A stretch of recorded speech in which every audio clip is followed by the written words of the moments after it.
Oi, gente! Estamos aqui hoje para dar continuidade no assunto que todo mundo gosta tanto, né? E que a gente tem ouvido tanto falar nos últimos tempos, que é os 4 temperamentos.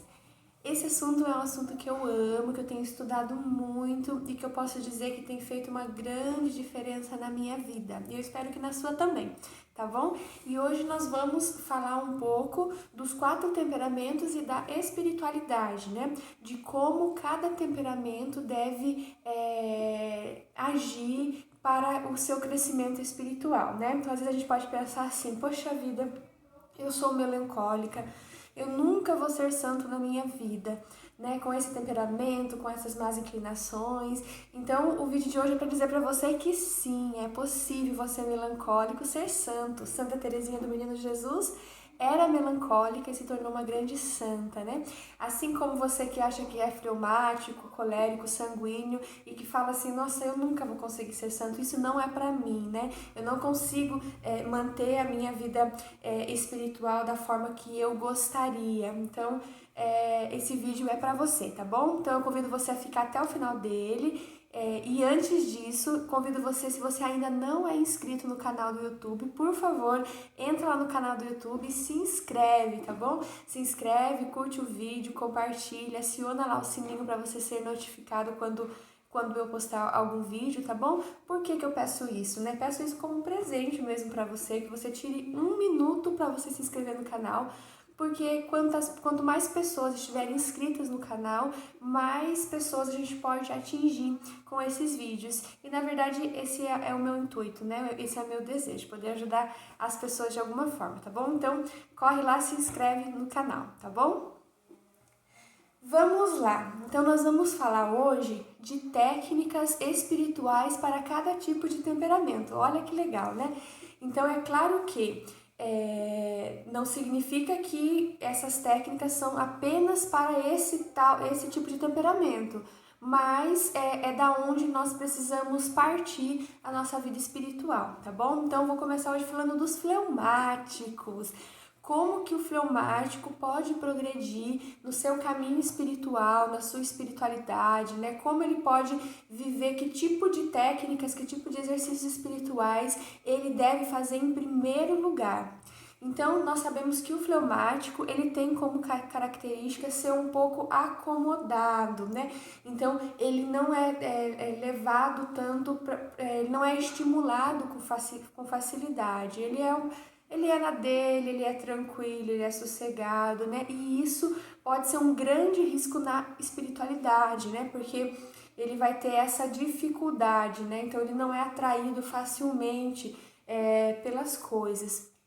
Então, a técnica espiritual para o fleumático, grave isso, é principalmente o jejum. Isso mesmo, o jejum. Então, se você é fleumático, eu convido você a se empenhar para ser fiel no jejum. Mas por quê? O que tem a ver o fleumático e o jejum, né? Por quê? Porque o jejum faz com que a gente saia de nós. O jejum faz com que a gente sinta. Então, por exemplo, se eu estou sem comer, eu vou sentir fome, né? Então, eu vou ser disciplinado com o jejum. Então, a gente costuma dizer que o jejum é a oração da carne. E o fleumático, por essas dificuldades e essas más inclinações que ele tem de ser uma pessoa acomodada, muitas vezes preguiçosa, enfim, ele precisa mortificar a sua carne. Então, a prática espiritual para o fleumático é o jejum. E aí vale dizer que o jejum de verdade, o jejum verdadeiro, ele precisa custar.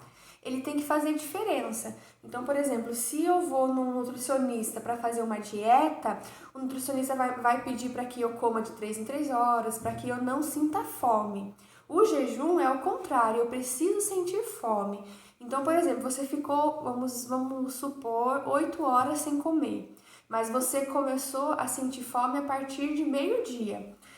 Então isso significa o quê? Que o seu jejum começou a valer de verdade a partir de meio-dia. Por quê? Porque começa a valer a partir do momento que começa a me custar, né? Então se você faz o jejum e ele não te custa, então infelizmente ele não vai atingir o seu objetivo. Então, o jejum, ele tem que custar, tá bom? Ele tem que ser um sacrifício, principalmente para o fleumático. Então, isso significa que o colérico, que o melancólico, que o sanguíneo não pode jejuar, não deve jejuar? Não, claro que deve, né? Mas principalmente o fleumático precisa fazer, precisa exercitar essa prática do jejum para o seu crescimento espiritual, tá bom? Vamos falar agora do sanguíneo. Os meus amigos sanguíneos, que têm por característica ser pessoas expansivas, comunicativas, distraídas, desorganizadas, que fazem mil coisas ao mesmo tempo e não fazem nada, né? Que tem essas características. Para ele, a técnica espiritual que ele precisa usar chama-se oração, ou seja, meditação, ou seja, diálogo com Deus. Então, o sanguíneo, ele precisa ter como primeira, vamos dizer assim, a primícia dele precisa ser a vida de oração. Então, ele precisa parar para ouvir a Deus. Por quê? Porque o sanguíneo, ele é muito barulhento, ele é muito agitado, né? Então, ele precisa parar, então ele tem que fazer o exercício. Por exemplo, um sanguíneo, quando ele pega o terço para ele rezar, ele tá lá no quarto mistério, ele nem lembra que ele contemplou o terceiro, e ele já tá no quarto, entendeu? Porque durante esse mistério ele já se confundiu, já viajou, já pensou em outras coisas, né? Então, se você é sanguíneo, você sabe o que eu tô dizendo. Então, qual é a dica para o sanguíneo no seu crescimento espiritual? A meditação. Usar daquilo que você tem de bom. Por quê? Porque o sanguíneo, ele tem uma facilidade de imaginação muito grande. Então, a gente tem que aprender a usar isso a nosso favor. Como isso? Então, se eu vou rezar o terço, pegar, por exemplo, um terço meditativo, que tem lá as contemplações, que tem lá um trecho, porque aí isso vai ajudar o sanguíneo a entrar nesse mistério, a meditar, né? E ele vai crescer espiritualmente. Então, ele precisa usar a imaginação, por isso da oração e da meditação. Então, não queira o sanguíneo apenas jejuar, porque até que ele vai conseguir, tá bom? Mas ele precisa da oração, é a primeira coisa, é ter um horário, é estipular um horário onde ele vai parar e ele vai dialogar com Deus, ele e Deus. Lembrando, sanguíneos, que diálogo é uma troca, é onde eu falo e eu escuto, né? Então, não chegue diante de Deus apenas para falar, mas silencie para que ele possa falar com você, tá bom? Vamos falar do colérico. O colérico, né, ele tem as características de ser autossuficiente, de ser independente, de ser ambicioso, né? Então, o colérico, ele dá muita atenção e muito valor para o dinheiro, né? No sentido de que o dinheiro, ele sabe que o dinheiro custa para ele adquirir. Então, quando ele tem, então ele vai dar valor naquilo. Por isso ele não é a pessoa que sai gastando com tudo sem pensar, porque ele sabe que aquilo lhe custou algo, né? Então, qual é a técnica espiritual para o colérico? É aquilo que nós chamamos de esmola. O que é esmola? Esmola não é dar o que me sobra, né? O colérico, com certeza, se vem um irmão de rua ou uma pessoa pedir dinheiro para ele vai ser automaticamente levado a já pensar, nossa, aposto que essa pessoa vai pegar esse dinheiro e vai beber, e vai usar drogas, vai fazer isso. Então ele tem essa tendência ao julgamento, e por isso ele não dá, né? E por isso ele justifica o fato dele não dar o dinheiro. Então, para o crescimento do colérico, ele precisa exercitar a esmola, dar aquilo que ele tem, para que ele possa viver exatamente o desapego, tá bom? Então, ele tem que sacrificar algo. Então, para ele, é um sacrifício, né? Talvez para o sanguíneo é fácil dar uma esmola, né? Mas para o colérico, ele já tem essa dificuldade, tá bom? E mais um detalhe. O colérico ele precisa dar a esmola, mas de uma forma anônima. Não adianta ele ir com o filho, com a mulher, com o pai, com todo mundo lá para dar, para mostrar que deu. Por quê? Porque ele tem uma tendência à vanglória, ele tem uma tendência ao orgulho, né? Então ele precisa fazer de forma anônima e ele precisa dar sem esperar nada em troca, né? Então sem se preocupar com o que o outro vai fazer com esse dinheiro. Então esse é um exercício espiritual. Lembrando que esmola é dinheiro, tá bom? É dinheiro em espécie. Então, para o colérico, essa é a técnica espiritual indicada, tá bom? Vamos falar dos meus amigos melancólicos, né? Os melancólicos, eles têm uma facilidade, por exemplo, na meditação, na vida de oração.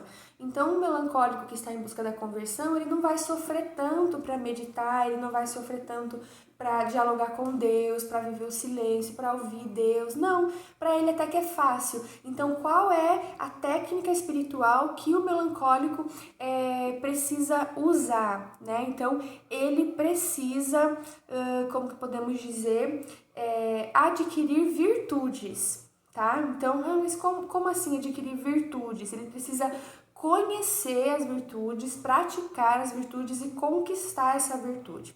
Aqui fica uma dica para os 4 temperamentos. O que faz, como eu posso saber que eu já tenho uma virtude, né? Então, eu tenho como saber disso quando essa virtude eu consigo exercer ela de forma fácil, sem sofrimento, de forma rápida e de forma prazerosa, né? Então, um exemplo, a virtude da paciência. Rapidamente eu sou levada eu sou paciente, é fácil para mim ter paciência e é prazeroso para mim ter paciência. Então eu tenho a virtude da paciência, o que não é verdade, tá bom? É só um exemplo. Mas então, para você saber se você tem tal virtude, você precisa ver se você exerce isso de forma fácil, de forma contínua, de forma rápida e de forma prazerosa, se você sente prazer em exercer essa virtude. Então, você já tem, tá bom?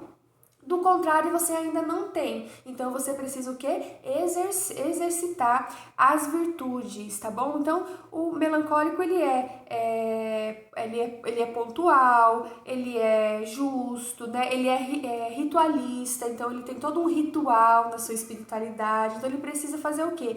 Ele precisa exercitar as virtudes. Então, como ele é muito perfeccionista, então, de repente, ele pega para fazer uma coisa e enquanto aquilo não tá perfeito, ele não pula para a próxima etapa, ele não pula para a próxima virtude. E isso não é bacana, né? Então, vamos tentar exercitar, né, melancólicos, as virtudes. Então, estipule, por exemplo, essa semana eu vou exercitar tal virtude, semana que vem vai ser tal virtude, vai fazendo esse exercício até que isso se torne contínuo, né? Então, por exemplo, vou exercer a virtude de ser menos introvertido, de ser mais extrovertido, de conseguir dar no meu coração, de poder falar em público, de poder falar com os amigos, enfim. Então, ele vai exercitar aquilo, né? Então, precisa estipular o começo, meio e o fim, porque senão ele fica preso no perfeccionismo e vai ficar a vida inteira lutando por uma única virtude, né? Então, não é essa a ideia. A ideia e a técnica para o melancólico é exercitar as virtudes, é conhecer as virtudes, é buscar e exercer as virtudes. Uma virtude por vez, mas sem demora, né? Ele precisa não desejar tanta perfeição, né? Mas sair de si, ir além, né? Então, é isso. Então, reformulando aqui na nossa mente, o fleumático, ele precisa se empenhar na técnica espiritual do jejum. O sanguíneo, ele precisa exercitar a técnica espiritual da oração, da meditação, da lectio divina, né? O colérico, ele precisa exercitar a esmola, o dar sem esperar nada em troca, o desapego, né? E os melancólicos, eles precisam praticar as virtudes. Ele precisa conhecer, praticar, exercer as virtudes. tá bom? Então espero que tenha ajudado você, espero que você se encontre aí nesse contexto, tá bom? Fica com Deus, um abraço, gente!